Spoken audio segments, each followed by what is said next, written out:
Bonjour, bienvenue dans ce point bourse du vendredi 13 septembre 2024. Alors aujourd'hui, on va parler de quelques chiffres, hein, toujours macroéconomiques qui sont tombés, des actions et des résultats d'actions aussi qui font bien bouger les cours, notamment en overnight, hein, durant la nuit, et de quelques actions aussi qu'on surveille et qui sont toujours intéressantes. Alors, avant de commencer, comme d'habitude, je rappelle que les informations et analyses données sur cette chaîne sont données à titre indicatif et ne peuvent pas être considérées comme un conseil en investissement. L'investissement en bourse est risqué et vous êtes responsable de tous les investissements que vous faites. Le CAC 40, on l'a vu avec la BCE, hein, la Fed qui sera la semaine prochaine, mais la BCE qui a baissé ses taux, c'est plutôt bien digéré pour le moment par le marché qui est en phase de construction. On va se concentrer un peu sur les résultats à venir et les chiffres un peu macro. Alors juste un point sur les chiffres. On a eu aujourd'hui l'IPC avec la confirmation, hein, de l'inflation en France qui est revenu ce mois-ci à 1,8 sur l'année. Donc on est passé sous les 2% d'inflation annuelle. Encore mieux, hein, parce on était à 1,9 dernièrement, hein, sur les dernières estimations. On était à 1,9 en Allemagne. Et en France, donc, on est à 1,8. Donc, confirmation que l'inflation baisse bien enfin en Europe. Ça va aider à baisser les taux de la BCE, hein, qui a commencé. Alors, on va peut-être faire une pause en octobre, hein, sur la BCE et puis reprendre une baisse en décembre. Mais de toute façon, c'est pas ça le plus important. Le plus important, c'est que le cycle est engagé. Ça mettra peut-être un peu, enfin, le ralentissement mettra un petit coup sur les actions et donc un ajustement à la baisse peut-être à court terme à voir la force de cet ajustement, mais on pense qu'à moyen terme, ça devrait plutôt repartir. Donc c'est ce qu'on espère, c'est peut-être, alors là on se projette, hein, le fameux rallye de Noël en décembre, qui pourrait signaler donc le début d'une reprise assez forte au niveau de la croissance. C'est une hypothèse à ce stade, mais ça coïnciderait avec pas mal de niveaux qu'on a. Et on a la production industrielle qui est revenue négative, hein, notamment en Europe, mais moins négative que ce qu'on attendait. Donc on est à moins 2,2, on était à moins 3,9, on attendait moins 2,7. Donc on voit que c'est finalement pas si pire que ça. Donc sur le CAC, pas grand-chose à dire. On va regarder, on est toujours dans ce phénomène de construction. On a un peu peur du ralentissement, mais à moyen terme, ça devrait repartir vers le haut. Au niveau des actions, Téléperformance. Alors moi, je suis investi sur Téléperformance. Je pense qu'elle est toujours sous-valorisée et qu'elle devrait bénéficier des investissements de l'IA et de sa faible valorisation pour repartir. Alors pour le moment, elle est en train de construire un peu, mais on sent que le retournement est pas loin sur Téléperformance. Et surtout, dernièrement, ces beaux rachats sur support, notamment autour des 93. Résistance au mois d'avril, on casse au mois de mai, on rebondit au mois de juin, on rebondit au mois de septembre. Donc c'est bien racheté sur les 92. On attend que ça reparte, mais on voit qu'il n'y a pas une très grosse volatilité sur Téléperformance en ce moment. Et puis, alors, Pernod Ricard, on l'a dit, hein, c'est de l'ajustement. On a eu la première mèche qui nous indique que Pernod Ricard va probablement être intéressant prochainement. On avait noté la rentrée, hein, un peu depuis le début de l'année. On y est. Il faut attendre. Alors j'avais fait pas mal de dessins à l'époque, hein, de ce travail, hein, durant la rentrée avec éventuellement ce support acheté, les 122. Ça va encore zigzaguer pendant quelques jours, quelques semaines, mais peut-être, si on s'intéresse à Pernod, mettre une première ligne, éventuellement maintenant, et puis à recharger après, à voir la tendance si elle se confirme. Parce que la tendance elle reste quand même assez forte et assez dégradée sur Pernod Ricard, mais on a des perspectives et une visibilité qui devrait s'améliorer mois après mois, donc sur Pernod Ricard, à surveiller. Je voulais voir aussi des actions. Alors, on va faire quelques actions qui ont donné des résultats, des actions du portefeuille. Je vais commencer par les alertes, sinon je vais oublier. Notamment, alors Nexity, on peut le regarder rapidement. Nexity, ils arrivent ici sur résistance. Alors, euh, ils ont souvent buté sur les moyennes à 200 dernièrement et ils sont repartis à la baisse. Là, ce qui est intéressant, oui, c'est le support qui tient sur les 8,41. Donc, il faudra voir si on arrive enfin à le casser. Et à ce moment-là, sur Nexity, si on arrive à casser cette zone-là, un petit retour par là autour des 11. Et là, on pourra acheter dans quelques semaines. Parce que là, on a quand même une tendance qui pourrait encore rebaisser. Donc, quel que soit le sens que va choisir Nexity, de casser ou de baisser, à court terme, ça risque encore de baisser. Mais on met les étapes pour avoir enfin le retournement. Ça se surveille. Mais c'est encore beaucoup trop tôt pour avoir la fenêtre et la porte d'entrée intéressante court terme pour s'investir sur Nexity. On a Walt Disney aussi qu'on peut surveiller. Parce qu'ils viennent aujourd'hui de casser leur oblique de correction. Le rebond, on l'a un peu défoncé, hein, c'est cette zone des 90. Je vais le mettre bien. 89,50. Donc oui, les 90 qu'on avait un peu enfoncé, on a rebondi sur les 83, on revient travailler les 90 et on casse aujourd'hui Walt Disney. Alors la tendance, elle n'a pas encore eu le temps de se dégrader, mais on a quand même perdu tout, hein, finalement sur Walt Disney. Ça peut redevenir intéressant. Il faudrait quand même plus de volume et des annonces favorables. Alors on sait que sur le streaming, c'est plutôt intéressant. Ils ont eu des chiffres en hausse, mais ça suffit pas. Il faudrait, je pense, vraiment des gros volumes de rentrée pour des investisseurs à 6 mois, 1 an pour se placer maintenant et accompagner la hausse. Ça se surveille aussi. Et on a peut-être quand même la confirmation de la fin de baisse sur Walt Disney. Et Pierre et Vacances. Alors, Pierre et Vacances, c'est une petite valeur, hein, qui est suivie par pas mal de monde. Généralement, ça intéresse. On avait fait ce W, hein, il y a quelques mois, je crois, à l'époque. Résistance autour des 1,65. Et finalement, c'est un range. Avec résistance à 1,65, support à 1. Échec, échec, échec. Et on a aussi cette oblique là. Donc, on avait cette peut-être sortie en anticipation. Mais finalement, non, parce qu'on est toujours en échec sur les 1,65. On redescend. Et là, qu'est-ce qui se passe? On redescend pas sur le support. On redescend pas sur les 1. Parce qu'on s'arrête ici. Sur les 1,25 en gros. C'est-à-dire qu'on met des plus bas de plus en plus haut avec une congestion.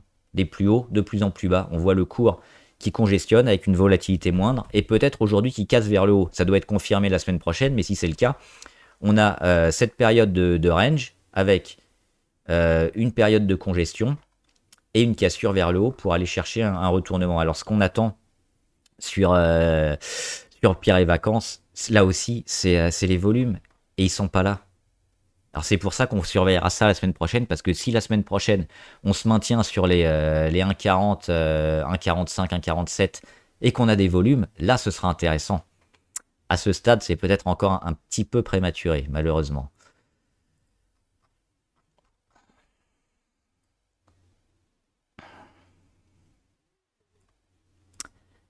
Et puis on avait pas mal de résultats avec Vetoquinol. Ils ont donné leurs résultats hier.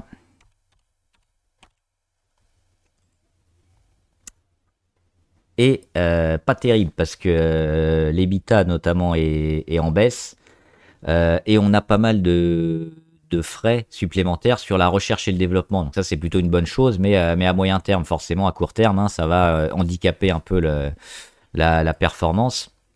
Donc ça a été un peu vendu, on le voit, hein, on était ici sur les 94, en baisse sur les 87, on perd quasiment 7% sur Vetoquinol, donc dans le secteur des soins animaliers et vétérinaires, avec des volumes énormes. Alors là aussi c'est une petite valeur, hein, Vetoquinol. C'est un peu pas surprenant, mais c'est quand même des secteurs qui étaient plutôt bien orientés. Alors, on rebondit où? Là aussi, c'est important. On rebondit là sur les 86. La zone support, la zone clé qui avait permis le démarrage de Vetoquinol, notamment à la fin d'année 2023. Et on va voir Virbac juste après. Donc, je pense que si on tient cette zone-là, si on tient les 86, il n'y a pas véritablement de raison de paniquer, de tout vendre, parce que ça reste plutôt intéressant.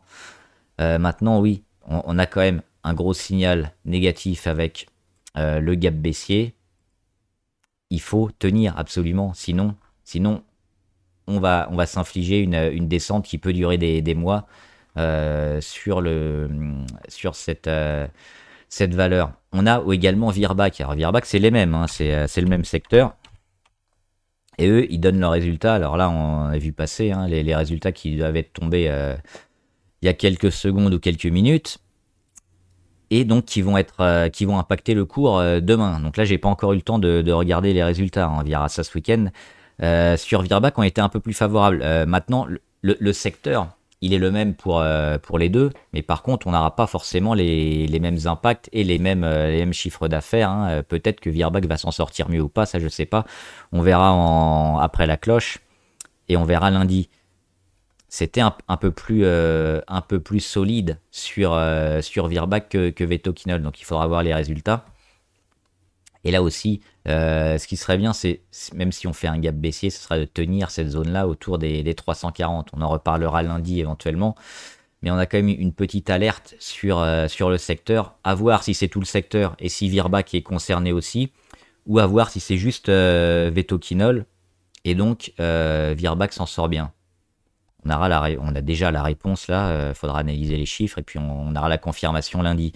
Je voulais voir également Fusion Group, j'en avais parlé de Fusion Group pas mal de fois. Ils ont donné leurs résultats hier aussi, donc ajustement aujourd'hui. Alors sur Fusion Group, on a une progression du chiffre d'affaires quand même plutôt intéressante, autour de 13%. Et nous, on était plutôt positifs hein, sur Fusion Group, qui s'était fait attaquer par un fonds spéculatif qui avait répondu. A priori, il n'y avait pas de problème. Ils ont pas mal de contrats, notamment avec Walmart, avec d'autres entreprises aussi. C'est eux qui font les étiquettes électroniques pour les supermarchés. Et ils sont en train un peu de changer de dimension petit à petit. Donc, on est plutôt acheteur sur Fusion Group. Et là, on avait cette petite congestion qui était en train de se créer, dont on sort plutôt vers le haut. Et le résultat d'aujourd'hui, les volumes sont pas énormes, alors qu'on est en post-résultat. On fait à peine 2 fois plus que d'habitude. Et le chandelier, comment l'interpréter on voit que c'est un chandelier à volume quand même, avec une grosse mèche haute, une grosse mèche basse. Au final, on fait quasiment rien. Il faudra attendre peut-être la semaine prochaine hein, pour avoir une confirmation, parce que là c'est assez difficile à décrypter ce genre de chandelier qui se fait juste après des résultats. C'est pas flagrant. Donc on aura peut-être une confirmation la semaine prochaine, mais avec toujours une optique plutôt favorable et plutôt acheteuse quand même sur le groupe. Je voulais voir aussi Adobe. Adobe, ils ont aussi donné leurs résultats hier, donc aujourd'hui on ajuste, et on ajuste tout, boum, gap baissier. Alors sur Adobe, ils ont un chiffre d'affaires, alors sur les prévisions, hein, sur le prochain trimestre, en baisse, on s'attendait à 5,60, alors ça doit être en milliards, et on table finalement sur les 5,50 à 5,55. Donc on voit qu'on a un petit ajustement à la baisse. Ça me semble, cette baisse, un peu sévère, un peu exagérée, d'autant que les abonnements sont plutôt très sains et limite en hausse. Il y a quand même une grosse marge, une grosse capacité de revenus sur les abonnements hein, d'Adobe, et cette catégorie-là est plutôt intéressante. Ça, c'est la première chose. La deuxième chose, c'est sur l'IA. On sait que le risque d'Adobe, c'est que les autres entreprises qui utilisent l'intelligence artificielle mangent des parts de marché à Adobe. Donc Adobe, eux, ils doivent également implanter l'intelligence artificielle dans leurs solutions. Ça reste aujourd'hui un des leaders. Et je pense que alors les chiffres sont plutôt corrects. Dernièrement, on a eu un rebond parce qu'on avait eu une baisse, notamment avec cet effet un peu IA, qui était trop importante, on l'avait dit, hein, donc on a eu le rebond. Alors, ce gap-là, il n'existe plus. Donc depuis ici, hein, depuis le début de l'année, le mois de février, on a eu une baisse qui était trop importante sur Adobe. On a eu le rebond technique qui est venu buter finalement sur les 569 hein, environ, les 570. Et là, on recrée un petit gap. Je pense que ça peut être intéressant pour du moyen terme pour rentrer dans toute cette zone-là. Alors, on n'est pas à l'abri de revenir sur les 505. C'est une valeur qui me semble quand même toujours plutôt bien orientée. Alors, si on veut chercher éventuellement la bonne porte d'entrée idéale, court terme, on voit qu'on est un peu haut niveau MACD et que les résultats ont été vendus. Donc, ce qu'il faut faire, c'est attendre probablement une petite baisse, une petite chute et se réinvestir après pour jouer le moyen terme. Adobe, ça reste quand même un leader et les chiffres restent tout à fait corrects. Et là, on a une petite décote. Le jour où on vient casser les 500 à la baisse, attention. Là, on aura le marché qui nous dit qu'il ne croit plus trop en Adobe. Mais tant qu'on reste au-dessus des 500, c'est pour ça que ça peut être intéressant d'avoir un cours qui se rapproche des 500, de rentrer dessus et de mettre les stops en dessous. Parce que vous avez une perte qui va être vachement limitée. Si vous achetez maintenant et que vous avez les 500 en stop, vous allez perdre environ 6 à 7%. Alors que si vous vous rapprochez de cette zone-là, potentiellement, hein, vous avez 2-3% de stop. Donc c'est beaucoup plus acceptable. Et puis on va voir quelques autres valeurs, notamment, alors j'en avais parlé, je crois que c'était avec les membres, notamment de Palantir. Ils étaient rentrés récemment au Standard & Poor's, donc qu'est-ce que ça fait? Ça va rentrer dans plein de portefeuilles d'investisseurs, de grands groupes, qui achètent que les valeurs du S&P 500. Donc un afflux d'argent pour ces valeurs-là. Et donc achat à l'ouverture. Et on l'a vu, hein, c'était lundi, je crois. Et depuis, on fait presque plus 10% en une semaine. Donc, et ça va continuer. Hein, donc, toujours très favorable sur Palantir. On a également... alors oui, je voulais voir, on parle souvent des technologiques. On va juste faire un petit point sur ARM pour voir la belle confirmation hein, d'ARM. Moi, j'étais rentré par là autour des 129. Ça reste... souvent les leaders, hein, les gros leaders, ceux qui ont une avance technologique, qui font partie du top. Quand on a comme ça des grosses consos, ça se rachète. Parce que le rebond, il va arriver, parce que les fondamentaux sont là, parce que la dynamique est bonne. Donc sur ARM, notamment sur les puces hein, de téléphone, le rebond, il est en train de se faire. Et on a vu avec Nvidia et tout ce qui est IA technologique, que la baisse, elle était finalement assez limitée. Donc toujours plutôt favorable moyen terme. Le but maintenant, ça va être de voir la force de ce rebond et où est-ce qu'on va s'arrêter. Est-ce qu'on va s'arrêter ici, sur les 148, ou est-ce qu'on va aller un peu plus haut? Si on s'arrête sur les 148, on va construire gentiment, mais il n'y aura peut-être pas cette grosse force. Par contre, si on arrive la semaine prochaine à les dépasser, on pourrait être plutôt positif. On va regarder également Vinci. Pourquoi? Alors, il y a le groupe Bolloré hein, qui va probablement racheter pas mal de ses filiales. Donc, on sait que... Pas Vinci. Vivendi. Ça commence pareil. Ça m'a trompé. Vivendi, donc le groupe Bolloré qui va racheter quelques-unes de ses filiales. Donc, le groupe Bolloré a monté. Je crois que c'était à plus de 5% il y a quelques minutes. Vivendi qui va aussi arrêter sa stratégie de holding et se diversifier hein, avec Vivendi qui va se transformer en Canal+, en Havas, en Hachette, je crois, et puis une société le reste en holding. Mais ce qui reste, finalement, qui sera pas très important. Le marché est plutôt favorable à ça. Donc là, on voit il y a pas mal de volatilité, d'intérêt hein, sur la valeur. C'est en train de revenir. On est toujours plutôt haussier. On a cette résistance à 10.2, mais sur cette valeur-là, on est plutôt moyen terme en visant la fin d'année et la division de ces actifs en les 3-4 filiales qui vont arriver.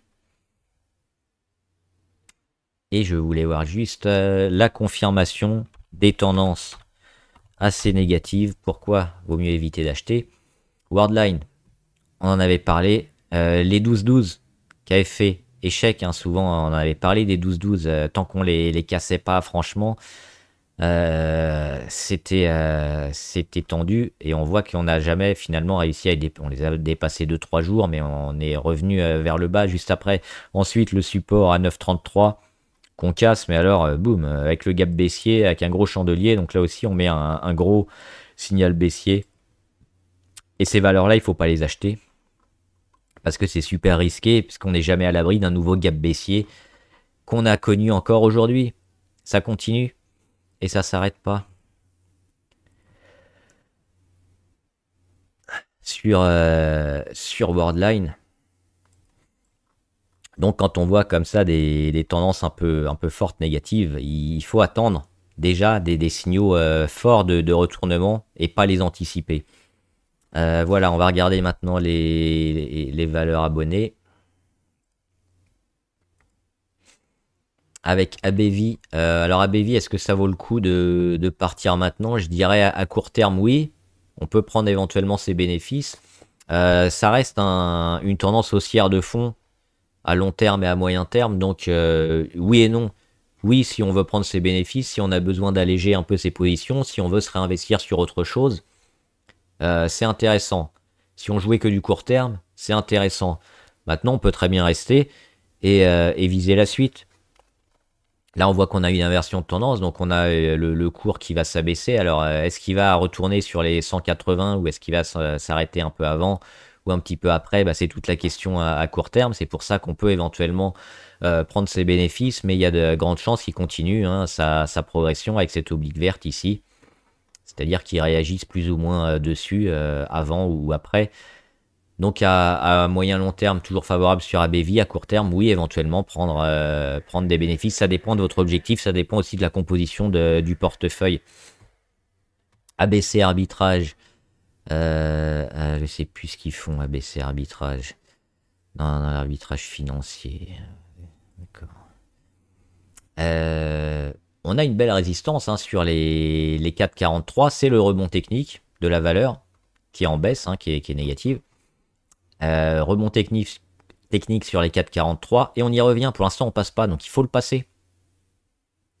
On l'a bien marqué. On est encore en train de le remarquer, mais tant qu'on passe pas au-dessus, non. C'est un peu comme Worldline, parce que on va sur les résistances, mais finalement, la tendance elle est toujours plutôt horrible. Alors, quelque chose d'un peu mieux, c'est qu'on a quand même c'est plus haut c'est plus bas de plus en plus haut. Donc on tient cette oblique, mais moi je suis pas devin, je sais pas si elle va pas faire ça une nouvelle fois, donc attendre. Ah oui, sur Apple, je voulais vous montrer ça aussi. Il y a un abonné qui m'a fait remarquer les services, l'argent récupéré par Apple sur les services notamment, qui était super important. Alors forcément, il faut faire des ventes de matériel, de hardware pour récupérer ensuite des services. Mais là, on va regarder. Donc on a les chiffres d'affaires d'Apple par segment depuis 2001.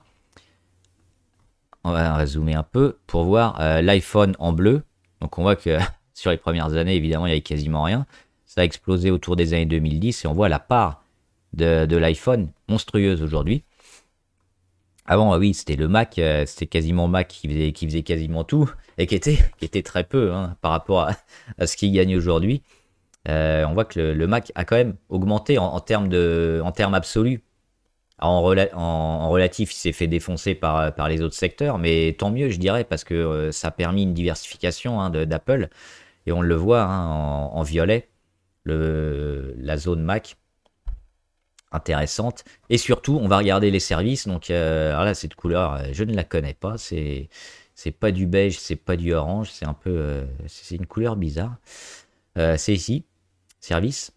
Et on voit que les services qui étaient très très faibles avant, même là, on le voit ici, 2004, c'est un tout petit peu, et avant, il y avait quasiment rien. Et ça va commencer à augmenter, à prendre de la place, et on le voit ici, la quantité, elle est, on est quasiment sur du 20%, je dirais, du chiffre d'affaires, et sur un chiffre d'affaires colossal. Donc oui, c'est aussi un relais de croissance qu'a réussi à créer Apple ces dernières années. En plus de leur produit phare qu'est l'iPhone, ils ont réussi à faire exploser les services et l'argent gagné là-dessus. Donc plutôt intéressant, hein, cette stat qui nous montre un peu l'utilité de la diversification au sein d'une même entreprise, de ne pas être dépendant juste de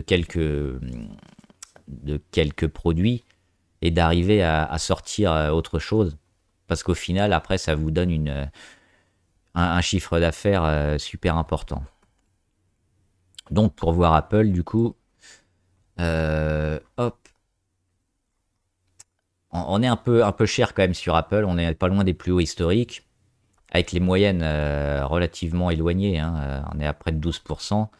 J'attendrai encore un peu sur Apple. Et puis, il y a cette belle zone là, à 197. Alors, on y est revenu une première fois. Ça a été bien racheté. J'aimerais bien qu'on y revienne une deuxième fois. Et c'est pas impossible. Alors, faudra voir avec les ventes, hein, futures d'Apple, notamment sur les téléphones et autres. Mais ça me semble un peu cher maintenant. Si on les retrouve sur les 200 dans quelques semaines, ça pourrait être pas mal. Arcure. Double top sur les 6,94. Donc plutôt négatif.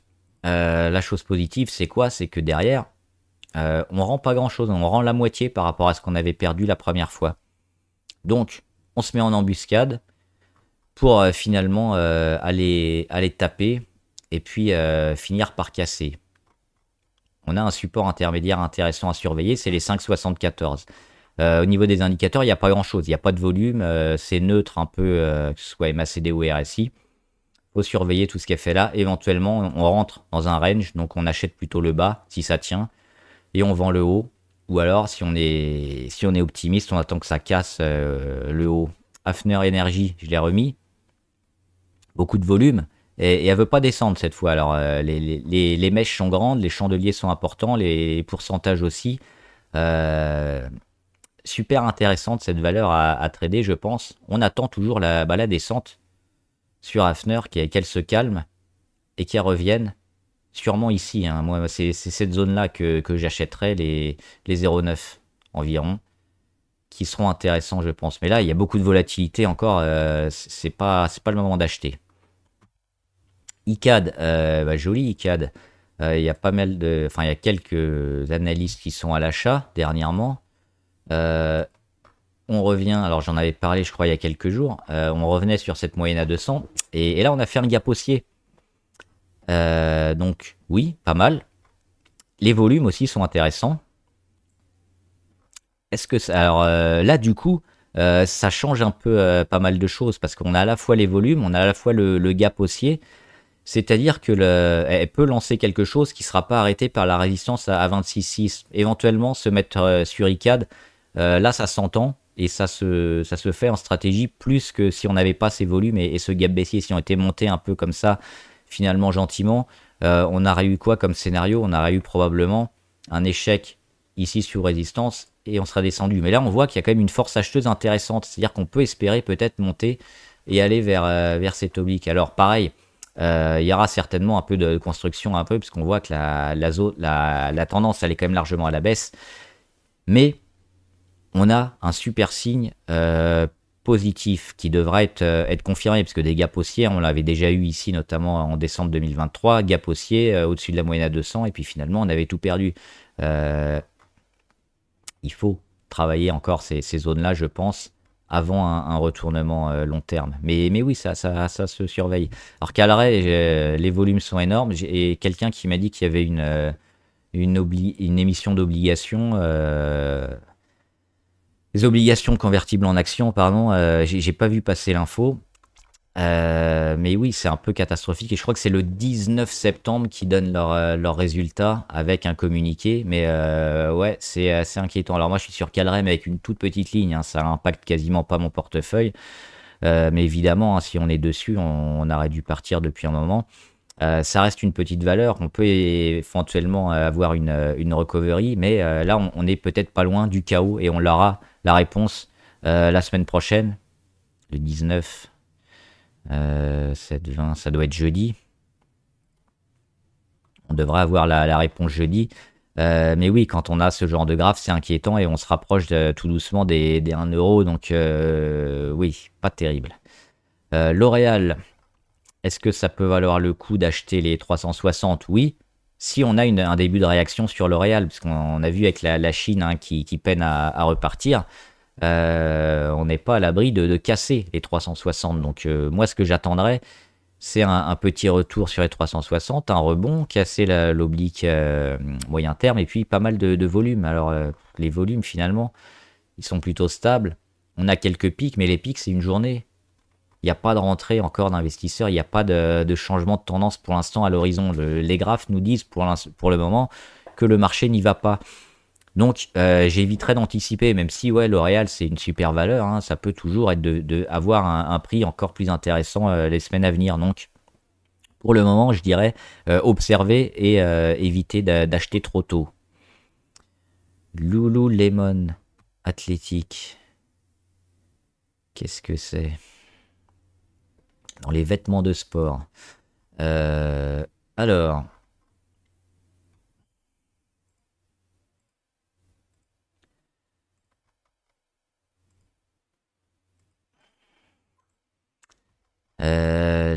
Alors là, on a le creux Covid. Est-ce qu'on a un support intéressant avant? On a éventuellement ça. Hop. Qu'on a un peu enfoncé déjà. Ouais, compliqué. Hein. Ça peut être volatile, donc éventuellement, si on arrive à prendre des points bas, ça peut être intéressant. Surtout peut-être regarder la MACD. Là, on est neutre, donc il n'y a pas grand-chose à faire. On a éventuellement un petit support. Mais ça risque hein, de pas mal zigzaguer encore. Peut-être par là, ça sera la chose positive. Mais on peut très bien casser. Donc oui, là, il n'y a pas grand-chose à faire. Hein. C'est un peu, on lance la pièce et on prie pour que ce soit dans le bon sens. Techniquement, il n'y a pas grand-chose à faire. Ça demande encore beaucoup de chandeliers et d'autres niveaux qui soient travaillés de construction. Médiane technologie. Pas mal médiane. Donc on a eu ce début de retournement. Long terme, on le voit. Alors, on va nettoyer parce que c'est un peu moche partout. Hop. Le gap haussier qui a jamais été comblé. On était sur les plus bas ici. Alors il n'est pas énorme le gap, mais il existe. Ensuite, boum, des volumes monstrueux. On va chercher l'oblique. Non, c'est pas une oblique, ça c'est moi qui l'ai créé après. Donc on va chercher un rebond technique et une résistance, surtout sur les 6,77 qu'on casse. Ensuite, on revient un peu à la moyenne. On revient juste au-dessus des moyennes, autour des 4,60. C'est pas mal. Il faut attendre la fin. Là, on est peut-être qu'à la moitié de la conso. C'est pour ça qu'il faut peut-être encore attendre un peu. Mais on sent le retournement possible. Et surtout les volumes qui sont toujours là et toujours plutôt largement importants par rapport à ce qu'on a vu dernièrement. Donc oui, maintenant, il faut essayer de choper le point bas et de ne pas avoir de deuxième jambe baissière. C'est pour ça que ouais, faudrait surveiller au jour le jour. Médiane technologie, c'est pas mal. C'est pas mal. Revenir ouais, d'ici... peut-être d'ici une semaine, il faudrait que ça se calme et qu'on ait un début de réaction. Mais il faudra... On va la refaire prochainement, médiane. Là, c'est un peu tôt aussi. Moderna, alors moi, je suis sur Moderna. C'est ma pire ligne hein, parce que je suis toujours dessus et je crois en cette valeur et sur les thérapies et les produits qu'elle pourrait sortir. Maintenant, elle a été largement vendue dernièrement. Je pense toujours qu'elle est sous-cotée. Pour l'instant, le marché me donne tort. Hein. On avait cette grosse alerte ici avec le gap baissier et puis la cassure. Techniquement, ici, on doit sortir. Moi, j'ai décidé de rester parce que sur les fondamentaux, je trouve que cette valeur a des perspectives super intéressantes. Pour l'instant, j'ai tort. Mais je vais rester. Je décide de rester hein, sur cette valeur. On arrive quand même sur une nouvelle alerte là avec le nouveau gap baissier. Compliqué. compliqué, mais on a un dernier support ici autour des 62. Alors on voit qu'on est quand même assez volatile, hein, parce qu'on a déjà, on ouvre hier sur les -11, on descend sur les -18, on finit à -14. Et beaucoup d'échanges, hein, sur Moderna. Moi, je suis partisan d'attendre parce que c'est une valeur auquel je crois et qui devrait remonter. Techniquement, maintenant, le marché nous dit que ça l'intéresse pas. Neurone.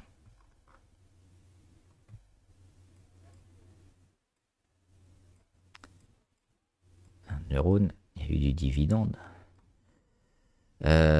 Neurone.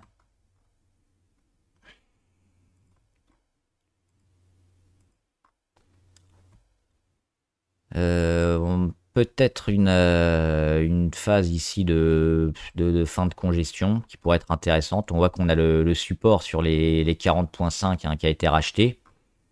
Les plus hauts de plus en plus bas. Donc c'est attendre cette fin de congestion ici. On a déjà là avec assez peu de volume. Ça pourrait repartir fort à la hausse ou à la baisse. Mais c'est surtout ces niveaux-là à casser, hein, que ce soit l'oblique baissière ou le support, qui nous donnera probablement la suite sur la tendance à venir.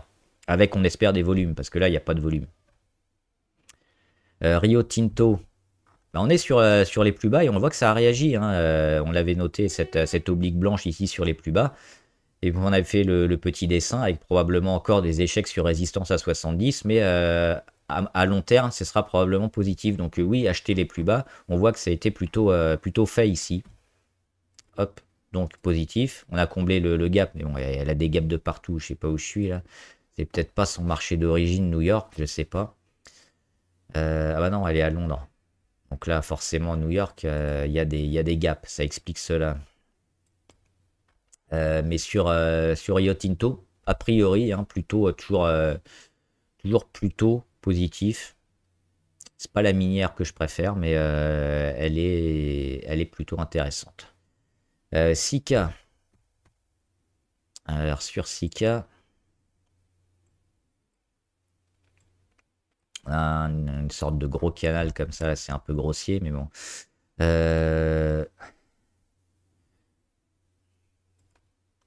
On a une résistance autour des 273 qui est assez dure à passer, on le voit. Hop, hop, ou dès qu'on la passe d'un petit peu, hein, on rebute. La chose positive, c'est les plus bas qui sont rachetés de plus en plus haut. Donc ça, c'est plutôt bien. Et ce qui nous fait finalement après une zone de congestion très faible. C'est cette zone-là qu'on va jouer. Et pareil, la sortie. On sort vers le haut, super. On sort vers le bas, c'est la catastrophe. Donc c'est ça qu'il faut surveiller. Là aussi, malheureusement, c'est un peu trop tôt et je peux pas deviner, hein, ce que ça va faire. Soprasteria.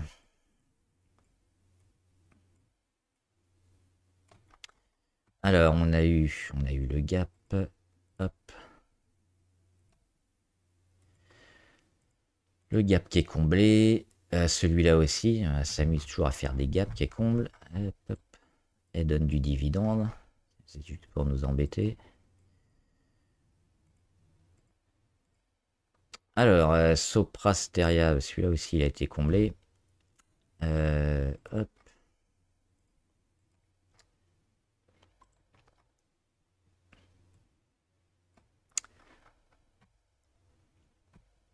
Elle a donné quand même un signe assez négatif ici en cassant les 203 Soprasteria, avec la cassure de la moyenne à 200 pour l'instant. Alors, petit gap qu'on vient de combler entre hier et aujourd'hui. Généralement, ce genre de choses, ça va buter ici sur la moyenne à 200 avant de repartir vers le bas. Donc, Soprasteria, je dirais plutôt 2025. Je pense pas qu'on pourra casser fortement. Ah bah après, c'est possible, hein, c'est pas les stats les plus favorables, mais oui, si on arrive à casser et qu'on revient là, bah, le support des 203. Donc je pense que c'est cette zone-là qu'il faut surveiller ces prochaines semaines. Les 203, comment l'action se comporte dessus. SMCI, catastrophe. Il faut pas y aller, évidemment, on l'a dit depuis un moment.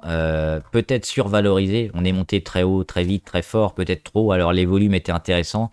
C'est c'est quand même 11 millions, ouais, c'est pas une petite valeur, hein, Super Microcomputer.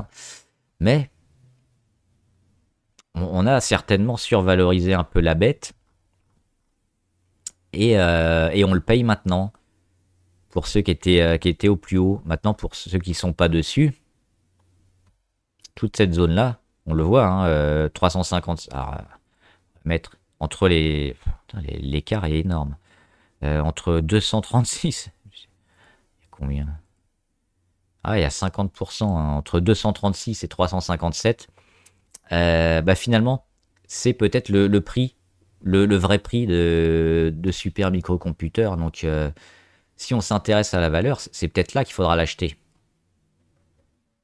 Alors peut-être qu'elle va rebondir un peu avant, sur les 357 justement, mais là on aura peut-être un prix intéressant. Voir évidemment les chiffres, j'ai pas vu les fondamentaux de l'entreprise, mais là le marché nous dit clairement que l'action a été survalorisée. Il faudrait revoir, hein, la force un peu du rebond s'il existe ici sur les 357 qu'on a frôlé. Je suis pas certain que ça suffise, d'autant que les derniers volumes étaient plutôt négatifs. Mais là aussi, c'est peut-être intéressant à surveiller ces prochaines semaines, parce qu'on peut l'avoir peut-être pas cher pour un redémarrage de tout ce qui est tech en fin d'année. Et enfin, Technip Energy. Elle se comporte plutôt bien, Technip Energy, par rapport à d'autres valeurs sur le secteur de l'énergie qui ont du mal.